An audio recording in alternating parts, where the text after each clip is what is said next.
Hi, Erin. Welcome to the show. Hi, thanks for having me. Oh, it's a pleasure. Tell us a little bit about yourself, Erin, about why you decided to do what you're doing right now and why you called the well balanced accountant. Well, I can tell you that I, first of all, sort of fell into accounting in the first place. I Okay. went to college thinking I'm going to go to business school and study anything but accounting. That was the only thing I was clear about. And was encouraged by a professor to pursue accounting. And as a young, naive student that I was, I thought, well, I must be the greatest accountant that ever lived. I'm going to pursue this. And after a few years, it didn't take me very long to realize that while I was pretty decent at the numbers, that wasn't the thing that really excited me and made me feel like I was adding value. I loved the people that I was working with in public accounting, but I really just was not inspired or excited about the numbers, the debits and the credits. It took a little bit of a roundabout path, but eventually I found coaching for myself to help me figure out what I was going to do if it wasn't accounting, and fell in love with it and eventually started to coach other accountants. And then what I realized is that when I left public accounting, I didn't know there were resources like that available to help me maybe figure out a way to like my job or figure out a way to stay in public accounting in a different capacity. So I just left like a lot of people do. I just Right. pulled the ripcord and I was out of there so quickly. So that's sort of how I fell into it and saw a real need for coaching and resources like this for people who are still in the profession. Well balanced accountants came about. Of course, I'm not in marketing for a reason. So coming up with a name is not the easiest task, coming up with a witty title for something. And so we were brainstorming, and all of a sudden, myself and the marketing person I was working with just both Right. thought of it at the same time. So a little bit of an accounting humor with the, the balance sheet. And it is a goal. I really think it's aspirational to have Yeah. accountants who are happy and thriving in this profession, but who also are happy and thriving in their life outside of work. So that's what I work towards every day. Well, Erin, I'm glad to have you on the show because I think before the show started, I told you that I rarely meet a well balanced accountant because they're always off balance. Either something's just not working well, and it's the nature of the profession that keeps you off balance, to be quite honest, right? So let's go into the part that most of our professionals are here. They have their own practice, and one of the things is leadership. That's a key function when you end up running your own practice. It's not necessarily your expertise, which is always important when you deal with your customers, but your leadership and how you lead not only your customers but your staff and so forth. Yeah. Can you just go into a little bit about that, how you should look at that from a partner perspective? Well, I think from a partner perspective, and really even well before that, as a senior, as a manager, those that I see thriving long term and running really successful practices have put leadership at the same level of importance, if not higher, than their technical expertise. It's those that focus only on the technical skills and being that technical expert and think the leadership skills are secondary or not that important that really end up struggling. Eventually, we all run into a point in our careers as we are moving up, as our jobs are getting more complex, where those tools that we've used all these years to be successful, they aren't Right. working anymore. And that's leadership. That's got nothing to do with your technical expertise. So eventually we'll hit a plateau and we need to continually developing as individuals and as human beings to meet that complexity that the profession's really throwing at us these days. You brought up a good point because the professional practice as a CPA or as an accountant requires you to always do continue educational. The funny thing is, the leadership side, we assume that that just naturally grows. It's just a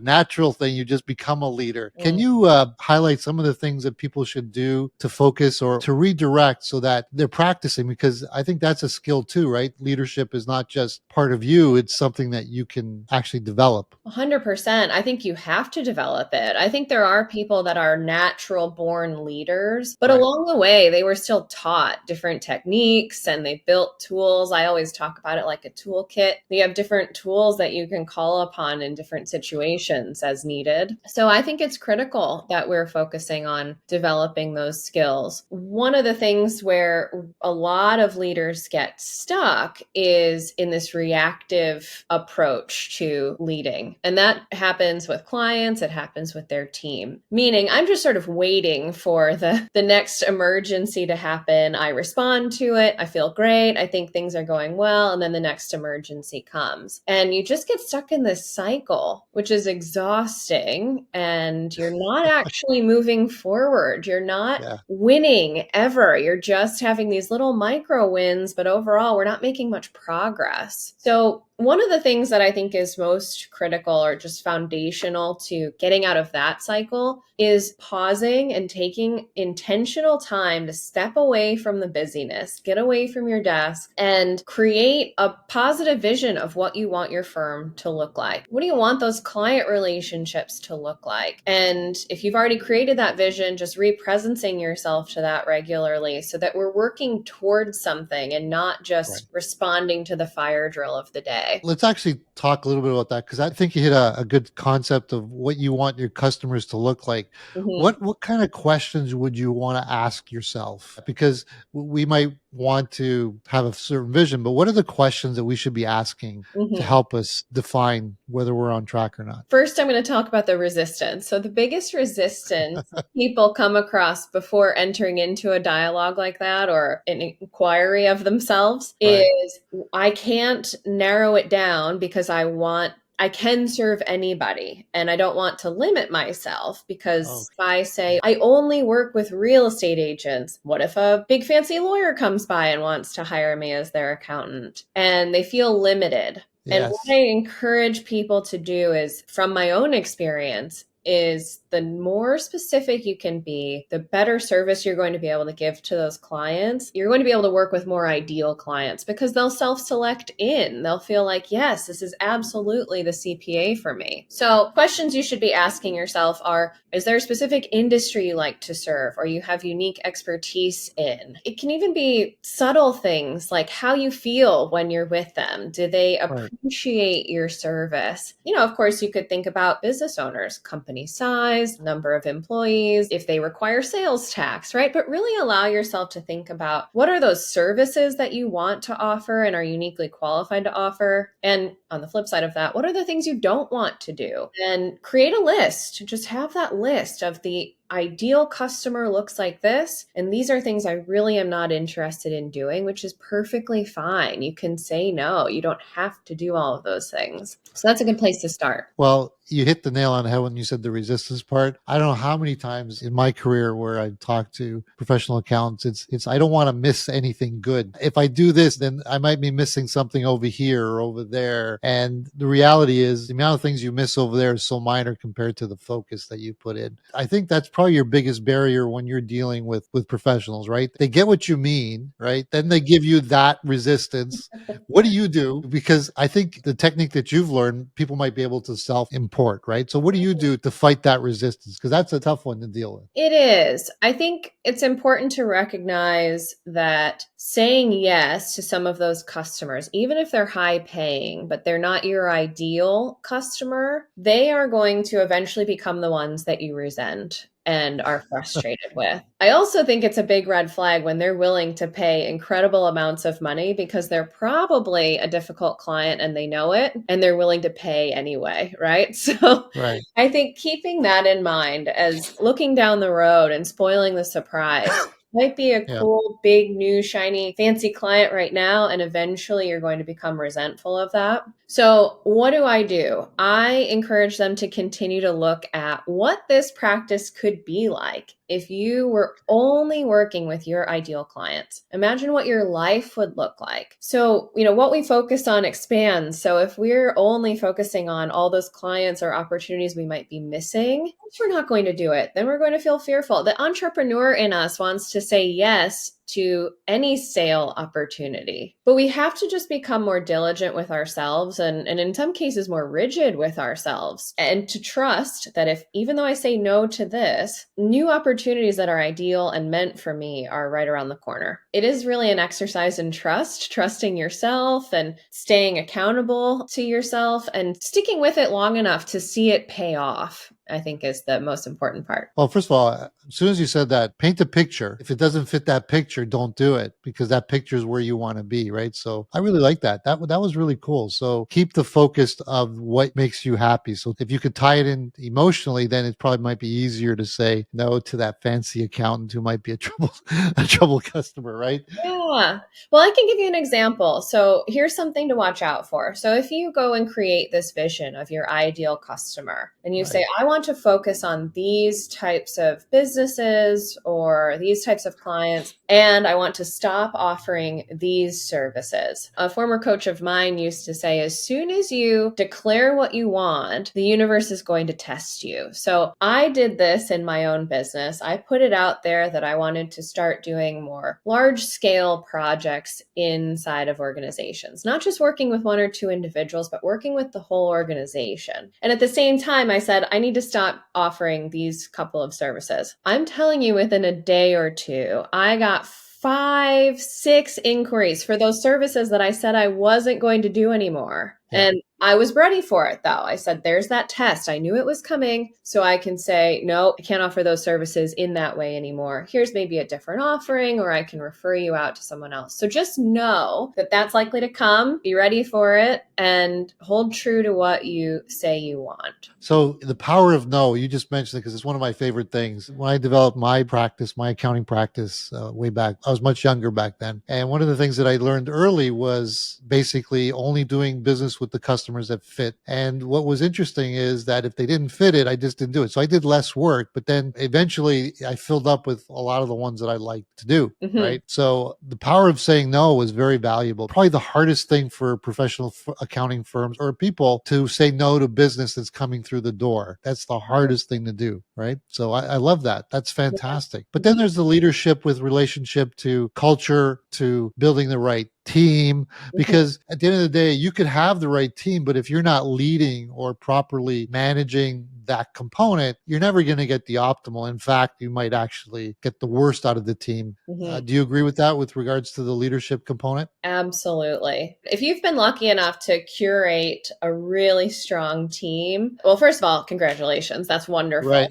But then we want Yeah. to keep them. We want to retain those individuals in your organization. And the environment today is such that they can go and get a job just about anywhere. There's big demand. They can work remote. They can get extra pay. So it's a bit of a challenging environment from an employer perspective. So I do think it takes intentionality Right. to not only lead effectively, but especially to create that culture that is sticky, where people want to be. And there's these subtle things. This is where leadership gets a little bit tricky. We can be doing a lot of things right, but if you do a couple of these subtle things, it undermines all of those good things that you're doing as a leader. So we really need to be mindful of that. So for instance, you can be creating a great culture and having social events and putting the right team together, putting them on the types of clients they want to be on. And if you're sort of leading from fear and saying yes to clients that are too demanding, or, that are rude to your staff, and you fold under pressure and say yes to things that is really going to push their team to their limits,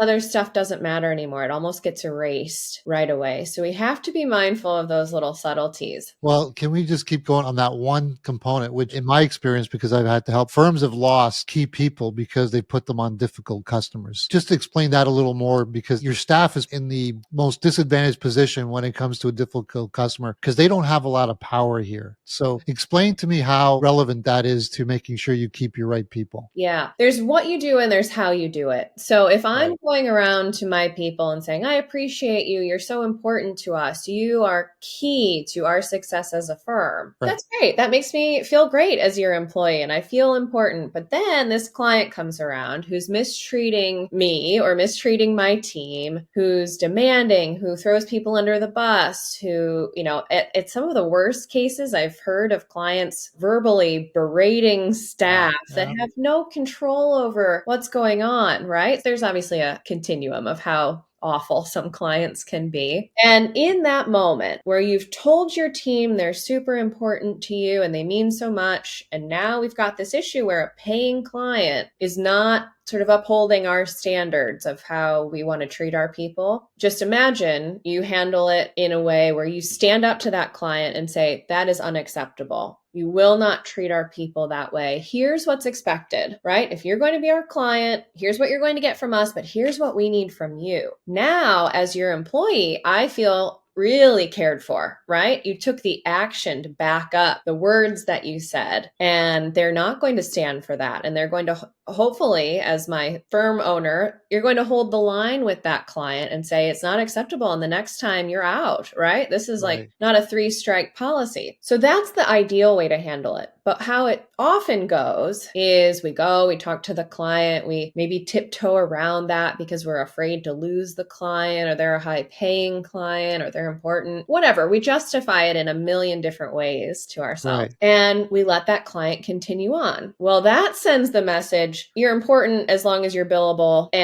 but you're not that important to let go of this client. Right. And that's where it sort of plants that seed of doubt, or it plants that seed of nothing's ever really going to change here in your staff's mind. And that is toxic if it's left to continue to grow there. So that's interesting. So that one component, which I think is, to me, is very critical, you've done 90% of the culture correct, because all of our staff is frontline in accounting firms. Our production people, our admin, almost everybody is frontline dealing with customers Mhm. all the time, right? So that one component where you feel that the rest of it now gets downgraded in their eyes, right? It's a Yeah. very interesting thing. So what happens if you do have a difficult customer, but the firm's survivability depends on that customer? How do you deal with that one? I agree. I think my team comes first, but there's always the exceptions to the rule. But that doesn't mean that you're not supporting your team, but they must understand that, okay, this is a pain, a very difficult customer. But if we lose this customer, not everybody's in jeopardy. How do you deal with that one? Because your staff might have to deal with difficult customers now Sure. and then, right? How do you approach it so that you don't diminish, but you support? Yeah, of course. Well, first of all, I still think there's an opportunity, even if they're a critical client, where we typically, and again, this is not everybody, but I would say typically accountants are not great at setting boundaries and Right. truly asking for what we want. Again, a lot of us were raised in this profession it was just sort of beaten into us, for lack of a better term. We are in a service profession. We serve our clients. We are here to serve, which Right. translated into say yes. And when they ask us to jump, we just say how high. Not ever setting those boundaries or saying, no, I'm sorry, client, we haven't heard from you in 6 weeks. We cannot get your return out tomorrow, right? Like you come out Right. the woodwork and expect it. So Yeah. that's the first place to look, is where can I, as the leader, as the person that has the relationship with this client, where can I reset those expectations, put some clearer boundaries in place, really ask for what we need in order for this relationship to thrive. The reality Right. is, if that continues on and your team or you are building resentment to that client, you're not giving them the level of service that you could be. We have to start viewing boundaries and intentionally creating those relationships as a win-win for both us and the client. So that would Yeah. be step one. And then I think there's also a way to handle it, because you're right. There are times where that client is like foundation of the practice and really important to me. That's a scary thing. I wouldn't want anybody to be leveraged that highly with one Just, client. but it does happen. It could be relationship, that kind of thing. You know what I mean? It's hard. Yeah. Well, then I think that's a conversation to have with your team members, really Okay. acknowledging, hey, I know they're a little bit difficult. I know they're demanding, or whatever the case may be, and offering them some mentoring, offering them some coaching support, of different ways to interact with that client to make their life a bit easier. Also encouraging the staff, and I just think this is true at any level and whoever they're working with, but encouraging your staff to be taking really good care of themselves, making sure they're not showing up completely exhausted and burned out, because Right. then when that client shows up in your inbox, it's just like, ah, not again,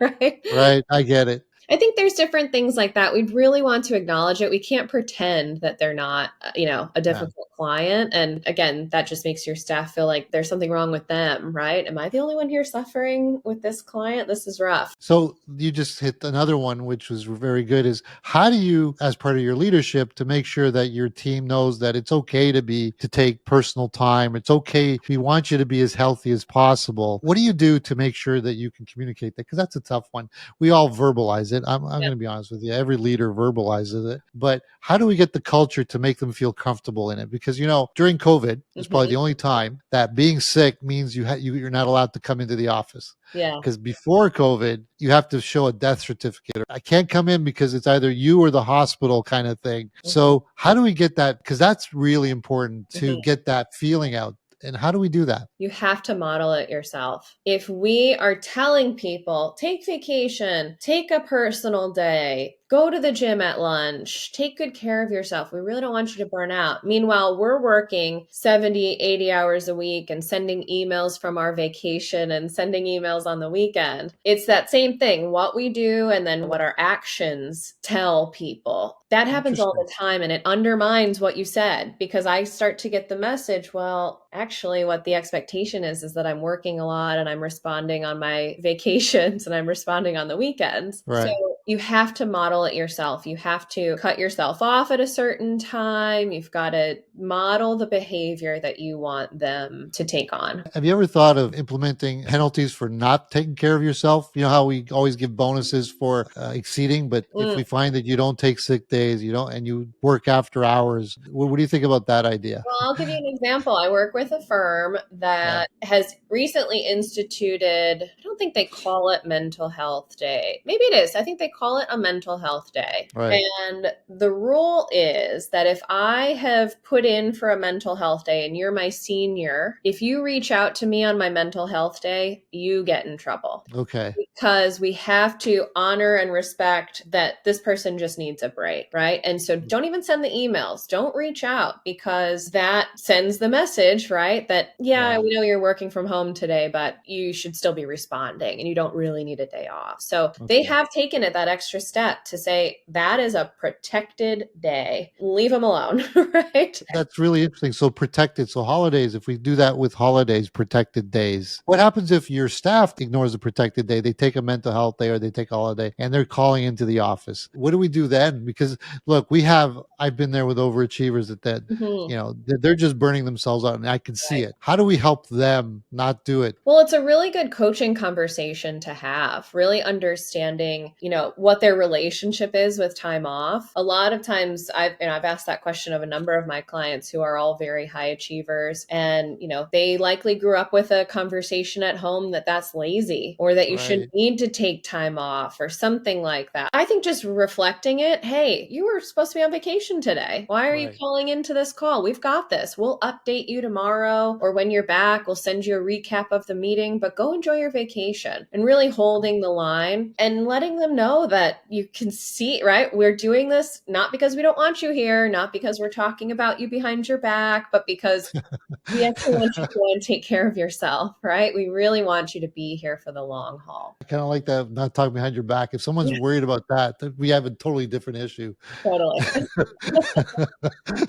I'm not taking any time off because I don't know what you guys are going to say about me. There's something wrong with the culture if they're that paranoid Of leaving the course. office, right? Yeah. So, with regards to what we've been talking about, the stickiness, what do you think about what are the other things? I know we went from leadership, but today's world, it's all about the team, right? Making sure we have the right team and how do we get them to stick? So, the mental health days are great. What other things can we incorporate into the culture that as a leader, we should make sure it's being applied properly? I think training is huge. This new generation, and frankly, everybody, I think everyone always wants to learn and grow and get better. And we Right. don't do a great job of that often in this profession, because we have that tendency to get so busy and just be caught up with our deadline and, again, client needs. that sometimes simple on the job feedback or formalized training gets pushed by the wayside. So making sure that you have a really robust training offering, and by that I'm referring to more like official CPE classes that people are Right. going to. But I think it's equally important to have a robust and a meaningful annual performance review process and some kind of check-ins and on-the-job feedback that is happening regularly so that Right. people see your place of employment as a place that's helping them to progress. And because I'm here, I'm learning all of these things, I'm getting better as an accountant. And so why would I leave here? I wouldn't leave this environment that's so rich for me for another $5,000 or $10,000 at the firm down the street. So I think that's a big one. We really need to continue to move people forward and help them see what's next for them, what's available, what we don't know at times. So they might be right on the verge of, their job looking completely different as they step into a leadership role, but we have to tell them that they don't know just by Right. seeing it. So when you say formalized, does that mean training on their own time, training on our time? Do we spend money on courses and programs? Everybody has a different method of when they say train. We offer training, but they do it on their time, but they don't do it during work hours. I think, and again, that is up to every firm to decide how they want to handle that. So there's two different things, right? There's the formalized training, which in my mind means a CPE class, or we're sitting down and we've put even one of our leaders up in front of the room and they're teaching a class. Right? And we're maybe offering CPE, or it's a webinar that everyone's taking. Whether you have people do that on their own time or on firm time, that's up to you. Although, again, I think we're moving more towards, if we're trying to be balanced and encourage our people to be balanced, they wouldn't be taking that CPE if they weren't working in this profession. So I think Right. that one way that we can signal this is important to us. Again, that comes back to those subtle messages that we send. If we say training is important, we really want you to keep up with this and keep your sword sharp, right? Yeah, true. And then we say, but do it on your own time. Right. Well, which is it? Do you value Yeah. it? So those are little things that we have to watch for really in how we set this up. So those kinds of training, that's great to offer the CPE and the continuing ed, but also just simply sitting with someone and saying, you're great in all of these areas, and to progress, here's a gap that I see. Here's something that we need to work on and focus on. Let me give you some opportunities to practice there. That's training too. So we need to do both. With regards to training, what about, because a lot of accounting firms actually do in-house training, they actually provide programs, but there's a segment in the accounting and practice which is admin, support staff. What about their roles? Should we incorporate training as part of not just the professionals but everyone else? What do you think about that? Like, is that something that should be implemented throughout the firm? I'm a big fan of doing some trainings that are maybe, I don't know, I call them fun trainings, but obviously Right. they're impactful also. So I could give you an example, something like doing a DISC or a Myers-Briggs personality style assessment for everyone in Right. the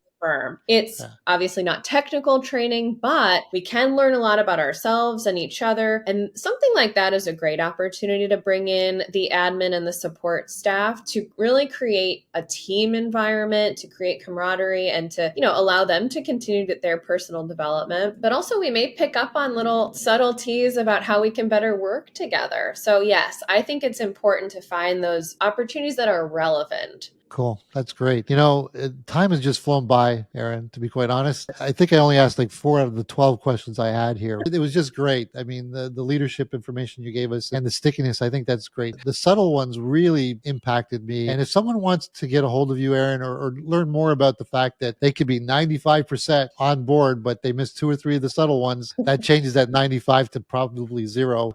How can they get a hold of you? Yeah, of course. You can find more information about me and how I work with individuals on my website, which is wellbalancedAccountants.com. And there's also a number of resources there that may be of interest, including a reading list. And there's some books in that reading list that I highly recommend for leaders, as well as a remote readiness checklist. So we haven't talked much about leading in a remote environment, but if you're considering that, or if you already have remote employees, that checklist is great right to, it'll point you to some opportunities to tighten things up and just set yourself up to thrive with that remote team. Wow, fantastic. Now that we didn't cover remote, I feel kind of sad that we didn't, but that gives an opportunity to reconnect at a later time, right? So it's all good. Thank you again. My pleasure. Thanks for having me.